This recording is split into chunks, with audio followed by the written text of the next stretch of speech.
Guys, ನಾನು 112ಗೆ ಅವ್ರು ಬಂದು ವಿಸ್ತಾರ ಫೈನಾನ್ಸ್ ಗುಲ್ಬರ್ಗಲಿಂದ ನಾಳೆಗೆ ಕಟ್ತೀನಿ ಅಂದ್ರೆ ಭೀ ಇವತ್ತು ಬಂದು ಮನೆ ಮುಂದೆ ಮತ್ತೆ ಮಾರಿದ ಪ್ರಶ್ನೆ ಮಾಡಿದ್ದಾರೆ. ನನಗೆ ಹೆಣ್ಮಗಳಾಗಿ ನಾನು 2 ವರ್ಷದಿಂದ ಕಂಟಿನ್ಯೂ ಕಟ್ಕೊಂಡು ಹೋಗ್ಲಕತ್ತೀನಿ. ಸ್ವಲ್ಪ ಡಿಲೇ ಆಗಿದ್ದಕ್ಕೆ ಮನೆ ಮುಂದೆ ಬಂದು 4 ಮಂದಿ ಬಂದು ಮನೆ ಮುಂದೆ ಟಾರ್ಚರ್ ಮಾಡ್ಲಕತ್ತಿದ್ದಾರೆ. ಅದ್ರ ದಸಿಂದ ಏನಾದಂದ್ರೆ ನಾನು 112ಗೆ ಕರೆ ಮಾಡಿದ್ದೆ. 112ಲಿಂದ ಪೊಲೀಸರಿಗೆ ಕಳಿಸಿದ್ರು, ಜೋರ್ಗಿ ಪೊಲೀಸ್ ಸ್ಟೇಷನ್ನಿಂದ ಪೊಲೀಸರಿಗೆ ಕಳಿಸಿದ್ರು. ಪೊಲೀಸರು ಬಂದ್ಗೆಸಿ ಏನದ ಇಲ್ಲೇ ಮನೆ ಮುಂದೆ ಸಮझौತೆ ಮಾಡ್ಯಾರ. ಮಾಡಿಗೆಸಿ ಪೊಲೀಸರು ಭೀ ಏನಂತಾರಂದ್ರೆ ಮನೆ ಎಲ್ಲೋ ಮನೆ ಸೀಸ್ ಮಾಡಿ ಬಂದಾರಂತ. ಹೋಮ್ ಲೋನ್ ಕಟ್ಟಿ 8 ಲಕ್ಷ ಕಟ್ಟಿದ್ರು ಮನೆ ಸೀಸ್ ಮಾಡಿ ಬಂದಾರಂತ. ಹಿಂಗೆ ಅವ್ರ ಮುಂದೆ ಹೇಳ್ತಾರೆ ಪೊಲೀಸರು. ಅಂದರೆ ಇದು ಎಷ್ಟು ನ್ಯಾಯ ಸರಿಯಾಗಿ ಕಾಣ್ಲಿಕ್ಕತ್ತದ. ಯಾಕಂದರೆ ನಾನು ರೆಗ್ಯುಲರ್ ಕಟ್ಕೊಂಡು ಹೋಗ್ಲಿಕ್ಕತ್ತೀನಿ. ಇನ್ನು 7 ವರ್ಷ ಪೀಡ್ ಅದ ನಂದು. ಆದ್ರೂ ಭೀ ನನಗೆ ಬೇಕಂತ ಇಷ್ಟು ಟಾರ್ಚರ್ ಮಾಡ್ಲಿಕ್ಕತ್ತಿದ್ದಾರೆ. ಒಂದು ಸ್ವಲ್ಪ ಮನೆ ಕಟ್ಟಿ ನೋಡಿ, ಮನೆ ಈ ಥರ ಮನೆ ಕಟ್ಟಿದ್ದೀನಿ. ಕಟ್ಟಿದಕ್ಕೆ ಸ್ವಲ್ಪ ಬಿಸ್ನೆಸ್ ಎಲ್ಲ ಲಾಸ್ ಆಗಿಸಿಂದ ಮನೆ ಕಟ್ಟೋದ್ರಿಂದ ಬಿಸ್ನೆಸ್ ಲಾಸ್ ಆಗಿ ನಾನೇನಂದರೆ ಕೆಲಸ ಮಾಡಿಲ್ಲ. ಹಂಗಾಗಿ ನಾನು ಕಂಟಿನ್ಯೂ ಕಟ್ಕೊಂಡೇ ಮಾಡಿದ್ದೀನಿ. ಸ್ವಲ್ಪ 5 ತಾರೀಕು ಕಟ್ಟೋದು ಡಿಲೇ ಆಗ್ಲಕ್ಕತ್ತದ. ಕಟ್ಲಕತ್ತೀನಿ, ಕಂಟಿನ್ಯೂ ಕಟ್ಲಕತ್ತೀನಿ. ಏನು ಡ್ಯೂ ಇಲ್ಲ ಏನಿಲ್ಲ ನಂದು ಲೋನ್ ಎಂದು. ಆದ್ರೆ ಭೀ ಏನದ ಮನೆ ಮುಂದೆ ಬೇಕಂತ ಬಂದ ಕೇಸ್ ನಮ್ಗೆ ಟಾರ್ಚರ್ ಮಾಡ್ಲಕ್ಕತ್ತಾರೆ. 2 ಜನ ಮರ್ಯಾದೆ ಪ್ರಶ್ನೆ ಮಾಡ್ಲಕತ್ತಾರೆ ನನಗೆ. ಹಂಗಾಗಿ ನಾನು 112ಗೆ ಕರೆ ಮಾಡಿದೆ. ಅವ್ರು ಪೊಲೀಸರು ಕರೆಸಿದಾಗ ಪೊಲೀಸರು ಬಂದ್ಗೇಸಿ ಇಲ್ಲಿ ಸಮझौತೆ ಮಾಡಿ ಹೋಗ್ಯಾರ.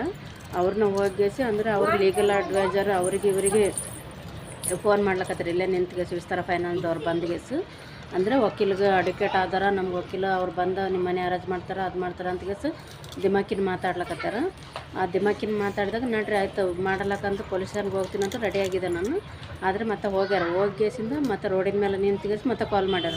ನಾಳೆಗೆ 12 ಗಂಟೆ ತನಕ ಕಟ್ಟಮ್ಮ ಅಂತಗೇಸು ಅಂದಾರ.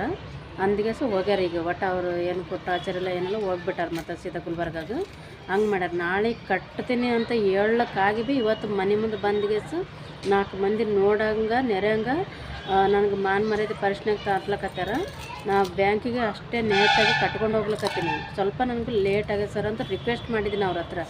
ಲೇಟಾಗಿ ಕಟ್ಲಕತ್ತೀನಿ ಸರ್, ಇದು 1-2 ತಿಂಗಳು ನನಗೆ ಸಮಸ್ಯೆ ಆದ, ಸ್ವಲ್ಪ ಲೇಟ್ ಮಾಡಿ ಕಟ್ತೀನಿ ಅಂತ ರಿಕ್ವೆಸ್ಟ್ ಮಾಡ್ಕೊಂಡ್ರೆ ಭೀ ಅವರು ಬೇಕಂತ ಮನೆ ಮುಂದೆ 4 ಮಂದಿ ಬರೋದು, 2 ಬರೋದು, 3 ಬರೋದು, ಅಲ್ಲಿ ರೋಡಿನ ಮೇಲೆ 2 ನಿಂದ್ರೋದು, ಮನೆ ಮುಂದೆ 2 ನಿಂದ್ರೋದು, ಈ ರೀತಿ ಮಾಡ್ಲಕತ್ತಿದ್ದಾರೆ.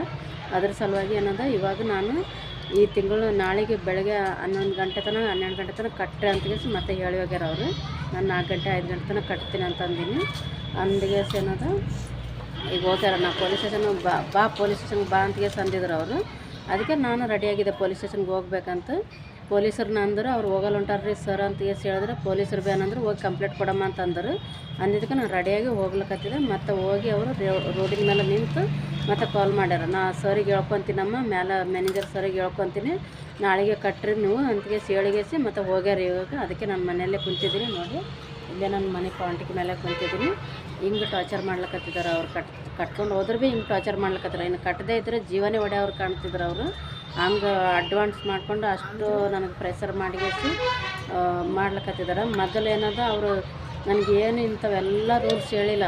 ಚಾಟ್ ತೊಗೋಬೇಕು ಅದು ತೊಗೋಬೇಕಂತ 80 ಪೈಸೆ ಬಡ್ಡಿ ಅಂತ ಮಾತಾಡಿ ಕೊಟ್ಟಾರ. ₹1 80 ಪೈಸೆ ಮಾಡ್ಲಕತ್ತಾರೆ. ಈಗ 4 ಲಕ್ಷ ಕಟ್ಟಿದ್ದು, 4.5 ಲಕ್ಷ ಕಟ್ಟಿದ್ದೀನಿ. ಅದ್ರಾಗ ನನಗೆ ಏನು ಜಮಾ ಗಂಟು ತೋರಿಸಲ್ಲ ಹೊಂಟಾರ, ಏನು ತೋರಿಸಲ್ಲ ಹೊಂಟಾರ, ಹಂಗೆ ಮಾಡ್ಲಕತ್ತಿದ್ದಾರೆ. ಅದಕ್ಕೆ ನನಗೆ ಮೀಡಿಯಾ ಚಾನಲ್ದವ್ರಿಗೆ ಏನಾನು ಇದಾದರೆ ನನಗೆ ಸಪೋರ್ಟ್ ಮಾಡಿ ಸರ್. ನನಗೆ ತುಂಬ ಅನ್ಯಾಯ ಆಗ್ಲಿಕ್ಕತ್ತದ. ಹೋಮ್ ಲೋನ್ ಮಾಡಿದ್ದು ನನ್ನ ದೊಡ್ಡ ತಪ್ಪಾಗ್ಯದ. ಅದರಿಂದ ಏನದ ನನ್ನ ಮನೆ ಅರೇಂಜ್ ಮಾಡ್ತೀವಿ ಅಂತ ನಿಂತಾರೆ. ಅದಕ್ಕೆ ನನ್ನ ಕಟ್ಲಕ್ಕಾಗಿ ಯಾವ ರೂಲ್ಸು ಯಾವ ಕಾನೂನ್ದಾಗ ನನ್ನ ಮನೆ ಅರೇಂಜ್ ಮಾಡೋದಾಗ ನಾನು ಕಟ್ಟಿಲ್ಲ 3-4 ತಿಂಗಳು ಡ್ಯೂ ಆದ ಅಂದರೆ ಅವಾಗ ಮಾತಾಡಬೇಕಲ್ಲ ಅವರು. ಅಂದರೆ ಇವಾಗ ನನಗೆ ಈ ರೀತಿ ನಿಮ್ಮ ಮನೆ ಮೇಲೆ ಅದು ಬೋರ್ಡ್ ಹಾಸ್ತೀವಿ ಇದು ಬೋರ್ಡ್ ಹಾಸ್ತೀವಿ ಅಂತ ಟಾರ್ಚರ್ ಮಾಡ್ಲಿಕ್ಕತ್ತಿದ್ದಾರೆ. ಈ ವಿಡಿಯೋ ಆದಷ್ಟು ಶೇರ್ ಮಾಡಿ ನನಗೆ ಸಪೋರ್ಟ್ ಮಾಡಿ. ಓಕೆ, ಬಾಯ್.